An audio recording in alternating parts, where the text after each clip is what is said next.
pour vous expliquer, il y a Tahar Bouache qui a été arrêté suite à son tweet. Du coup, je crois qu'il y a un morceau du tweet où... Ah, bah, il est en train de sortir. Il arrive. Bravo! Bravo! Donc voilà. On dégage, on va par là et on disperse.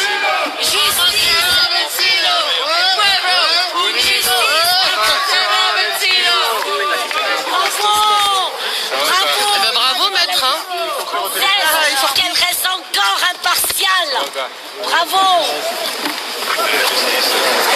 Ah, excellent. Yo, Voilà. bah, Raconte. là je viens de passer 24 heures de commissariat en commissariat, de cellule en cellule, Ouais. pour avoir tout simplement tweeté Oui. que le président de la République était dans un théâtre Voilà. et que des manifestants appelaient à se rassembler. Voilà, donc Maître Halimi vous communiquera sûrement les détails, puisque apparemment c'est le GSPR qui a menti pour me faire interpeller, en expliquant que c'était moi qui rameutais, c'était moi qui organisais cette manifestation. Donc on m'a tout simplement placé en garde à vue. On a ouvert donc cette affaire sur... on me reproche des faits de groupement en vue de commettre des délits ou des violences ou des dégradations. J'étais tout seul dans ce théâtre. Je suis allé prendre ma place, je suis allé payer ma place, je suis allé m'asseoir. Il y avait le président 3 rangs en face de moi. Si j'avais envie de commettre des violences ou des délits, j'aurais pas tweeté en mon nom propre. Donc voilà, tout ça est assez ridicule. J'ai plus l'impression qu'aujourd'hui, voilà, on a rétabli le crime de lèse-majesté en Macronie, et que Belloubet, je veux juste me faire punir d'avoir gâché la soirée du président de la République.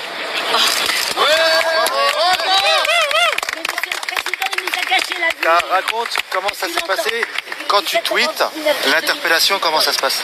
En fait, quand je fais ce tweet, genre 5-10 minutes plus tard, je vois tous les membres de la garde rapprochée du président de la République se retourner vers moi. Donc ils me regardent chelou, donc c'est pour ça que je fais ce tweet en disant je rigolais sur la vanne que j'ai mis 2 minutes avant. Et donc ils me regardent tous, et en fait à un moment donné, et je pense que personne, moi-même je m'attendais pas à ça, on a entendu un gros boom et t'as des manifestants qui sont rentrés dans le théâtre, et à ce moment-là t'as le président de la République et la première dame qui se lèvent d'un coup et qui se font sortir, qui sont exfiltrés de façon assez impressionnante par le service d'ordre, et ils m'oublient. Moi j'ai rien, enfin moi je reste assis, il y a rien qui se passe pour moi, et donc en fait moi je sors, en même temps je suis le mouvement et je vais voir qu'est-ce qui se passe, c'est quoi ce bruit, est-ce que des manifestants sont rentrés, pour filmer. Donc je filme, c'est ce que je fais. Et donc quand en sortant filmer, il y a un policier qui m'arrête et qui me dit mais vous faites quoi vous? Je dis il me dit vous étiez dans le théâtre? Je dis ouais j'avais ma place. Il me demande de décliner mon identité, je lui dis je suis journaliste, je passe ma pièce d'identité. Il me dit ok sortez. Et en fait à ce moment-là, il y a ce qui me semble être des agents du GSPR, c'est-à-dire des gens avec des chemises blanches et des oreillettes, qui arrivent et qui disent en fait aux policiers, celui-là il bouge pas. Et donc à partir de là, je ne savais ni donc il y a un agent que je pense être du GSPR, on en discutera tout à l'heure, qui m'a arraché mon téléphone des mains, sans me dire que j'étais en état d'arrestation, sans me dire quoi que ce soit, sans me notifier quoi que ce soit. Il me dit tu discutes pas quand je t'arrache le téléphone, voilà. Et qui commence à sortir son téléphone personnel et à me filmer pendant une bonne minute, et son collègue qui se moque un peu de moi, donc voilà, un peu des trucs humiliants. Voilà, et à partir de là, j'ai pas quitté le théâtre, j'ai quitté le théâtre menotté.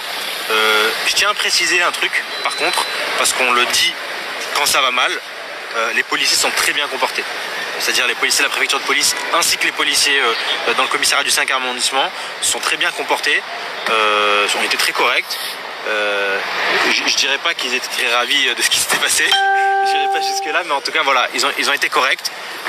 Ça a été vraiment voilà, des comportements qui ont été déplacés vraiment de la part de la garde rapprochée du président de la République. Et le téléphone, ils te l'ont rendu? Et ben voilà, non, c'est mon deuxième téléphone sous scellé. Je venais de l'acheter celui-là. Donc voilà, aujourd'hui j'ai 2 téléphones dans les placards de la justice actuellement. Une collègue. Donc voilà, donc j'ai encore mon outil de travail qui a été réquisitionné, qui a été placé sous scellé, puisque dedans j'ai des images assez impressionnantes de l'exfiltration du président de la République. Donc voilà. Concrètement. Là, du coup, tu as ton avocat derrière, Maître Halimi. Donc tu dis, tu as fait la navette entre plusieurs commissariats. Pourquoi? C'est quoi? C'est une procédure normale, ça? Je crois pas. En fait, on m'a déplacé. Apparemment, vous étiez rassemblés dans le commissariat du 5e. Ouais. Et en fait, ils m'ont déplacé à 11h dans le commissariat du 20e pour me ramener au commissariat du 5e pour peut-être éviter que je sois là pendant le rassemblement, j'en sais rien. En tout cas, j'ai été dans le commissariat du 5e. On m'a déplacé plusieurs fois de cellule. Des fois, j'étais avec des gens, des fois, j'étais avec des gens. Ensuite, on m'a envoyé au commissariat du 20e. On m'a ramené au commissariat ici et on m'a emmené dans une cellule ensuite ici au dépôt du tribunal. J'ai assez galéré, j'ai pas pu dormir. C'est pas la première fois. Il y a plein de témoins, ils le savent, que tu as des soucis avec la police. Est-ce qu'aujourd'hui, là, tout de suite, maintenant, tu comprends ce qui t'arrive? Je comprends ce qui m'arrive, oui et non. Il y a une question qui m'a été posée par mon avocat, je ne sais pas si je peux en parler pendant l'entretien avec la juge d'instruction, c'est est-ce que ces agents-là, est-ce que le président de la République vous connaissent? Est-ce qu'ils ont fait ça parce que c'est vous? Je pense que oui. Je pense que c'est vraiment c'est avec tout le passif qu'il y a eu notamment avec l'affaire Benalla, qui est un incident majeur du quinquennat Macron. Aujourd'hui, on veut me punir de ça, on veut me punir d'être là le 1er mai, le place de la Contrescarpe. On veut me punir d'être là le 17 janvier au théâtre. On veut en fait que je ne revienne plus.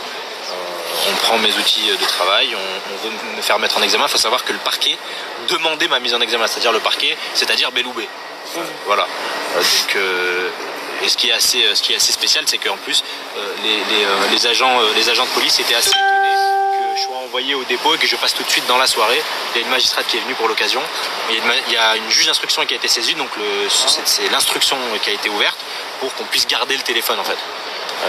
Donc voilà, donc il y a aussi d'instrumentalisation de la justice et de la juge d'instruction et je la remercie d'avoir tout simplement de ne pas avoir placé un examen. Elle a estimé qu'il n'y avait aucun élément qui pouvait permettre de dire que voilà que j'ai été l'organisateur d'une manifestation ni que j'ai été dans un groupement en vue de commettre des violences et des délits. Donc pour toi, Taha, c'est un long processus d'intimidation parce que tu oublies de dire que tu as été la cible d'un tract d'Alliance, le syndicat de police. Ouais, je crois qu'il y a plein de. Est-ce que tu retiens ça dans la liste ou pas? Il y a plein de corps qui se mettent en place quand on travaille sur ces questions-là. Effectivement, il y a plein de choses qui se mettent en travers de votre route. Après, je sais pas si Alliance et la justice et Belloubet, tout ça lié. J'en sais rien. En tout cas, ce qui est sûr, c'est que il est de plus en plus difficile de faire ce boulot. Est-ce que vous comprenez ce soir ce qui vous est reproché par la justice ou est-ce que vous dites seulement la cible de Belloubet comme vous le disiez tout à l'heure? La juge d'instruction a décidé de ne pas mettre en examen. Donc le parquet a demandé de mettre en examen. La juge a décidé de ne pas le faire. Il n'y avait aucun élément pour pouvoir le dire. Oui, je pense être victime aujourd'hui d'une tentative d'instrumentalisation de la justice à des fins politiques. Une question qu'on se pose tous. Le théâtre, la pièce de théâtre. Tu peux nous en parler? Je vais peut-être vous donner quelques explications juridiques. Pour expliquer 2 secondes ce qui s'est passé. Le parquet a demandé la mise en examen de Taha Bouafs pour groupement en vue de commettre des infractions et pour appel à manifester sans déclaration. C'est un désaveu cinglant et pour le parquet, mais également pour l'Élysée. Je vais vous expliquer pourquoi. La juge d'instruction a considéré qu'il n'y avait pas d'indice grave et concordant pour le mettre en examen pour ces infractions. En réalité, ça part d'une dénonciation calomnieuse du GSPR. Le GSPR va prétendre, au moment de son interpellation auprès des fonctionnaires de police, qu'il est à l'origine de tweets appelant à manifester et à se rassembler devant le théâtre des Bouffes du Nord. En réalité, le GSPR n'a jamais vu ces tweets. Donc on peut dire clairement que le GSPR a menti. On peut également dire que l'Élysée, dans son communiqué de presse, par la suite, adressé au Monde, a également menti en connaissance de cause. Donc c'est un désaveu cinglant à la fois pour l'Élysée et à la fois pour le parquet. Aujourd'hui, Taha Bouafs n'est pas mis en examen. Il a le statut de témoin assisté. Il va pouvoir avoir accès au dossier et faire des demandes d'actes pour déterminer comment on a pu en arriver là. C'est une procédure spéciale qui lui a été appliquée. On a mis un journaliste, et au-delà de la qualité de Taha, de sa qualité de journaliste que tout le monde reconnaît aujourd'hui, on a mis un journaliste parce qu'il était journaliste et parce qu'il a informé. Donc c'est le droit d'information qui a été entravé par la justice d'une manière assez inédite. Donc il faut comprendre qu'aujourd'hui le parquet voulait signifier à tous les journalistes que s'ils informaient, il y avait un risque qu'ils aillent en prison. Fort heureusement, la justice a été assez forte pour ne pas céder aux pressions du parquet et de l'Élysée.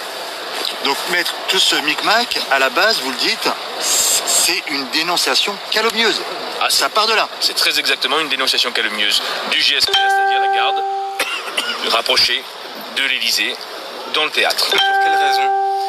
Pour quelle raison, ça il faudra leur demander, et j'espère que cette instruction, ainsi que je vous l'annonce, nous avons déposé plainte pour faux et usage de faux par personne dépositaire de l'autorité publique. Nous avons également déposé plainte pour violation de liberté individuelle. La justice fera son œuvre. Elle a été heureuse aujourd'hui, la justice. Elle a protégé les journalistes. Elle a protégé le droit d'information qui est de plus en plus entravé par l'exercice de l'exécutif. Est-ce que c'est une affaire d'État? On parle encore d'une république démocratique Est-ce que c'est une affaire d'État? Je pense que dès lors qu'il y a un désaveu cinglant et qu'il y a un mensonge de la garde d'Emmanuel Macron et de l'Élysée, on peut d'ores et déjà parler d'une affaire d'État. Je tiens également à préciser que j'ai lu beaucoup de tweets, beaucoup de déclarations faites par des députés ou par des personnalités politiques portant atteinte à la qualité de journaliste de Taha Abou Hafs. Je rappelle que est journaliste celui qui a un contrat de travail et qui exerce de manière habituelle la profession de journaliste en rendant compte la carte de journaliste est superflue en qualité de journaliste. Ça, c'est la première chose. Je rappelle également que les propos haineux qui ont été adressés à Taha Abou Hafs feront tous, bien évidemment, l'objet de poursuites pénales. Non, mais c'est impressionnant, maître Alemi. Il y a le confrère qui vous demande si c'est un scandale d'État, si c'est une affaire d'État. Là, vous le certifiez, vous le dites, vous témoignez, vous dites qu'il y a eu un faux usage de faux. À partir du moment où l'Élysée ment pour faire interpeller et poursuivre un journaliste en exercice, on peut effectivement parler de scandale d'État. Et c'est encore une démocratie quand l'Élysée manipule les membres de cette façon? Écoutez, je vous laisse l'apprécier vous-même. Voilà, je pense que je vous ai donné suffisamment d'explications. Quelles sont les juridiques. suites d'un point de vue du calendrier? Est-ce que vous savez déjà nous en dire un peu plus ou... La justice suivra son œuvre et bien évidemment les plaintes que nous avons déposées suivront leur cours également. Envers qui ces plaintes exactement? Envers des personnes dépositaires de l'autorité publique, on verra qui a menti pour faire interpeller un journaliste. Un petit mot, Taha, pour toutes celles et ceux qui se sont mobilisés, pas simplement sur les réseaux sociaux. Merci beaucoup d'être venus, les amis. Ça fait 24 heures avec les Bleus dans des cellules qui puent la pisse, de sortir et de voir qu'il y a des gens qui étaient là. On m'a dit qu'il y en a qui en sont restés toute la journée. Ça me fait vraiment chaud au cœur. Merci beaucoup, les amis, d'être là. Ça me fait plaisir. En fait, ils m'ont changé de commissariat pour pas que j'entende. Ils m'ont mis dans le commissariat du 20e. Mais je savais qu'il y avait des gens qui étaient en train de crier quelque part. Et pour ceux qui sur les réseaux sociaux s'inquiètent, se disent Taha va abandonner la profession. Je mets de la vie. C'est une rumeur De défaite en défaite jusqu'à la victoire finale.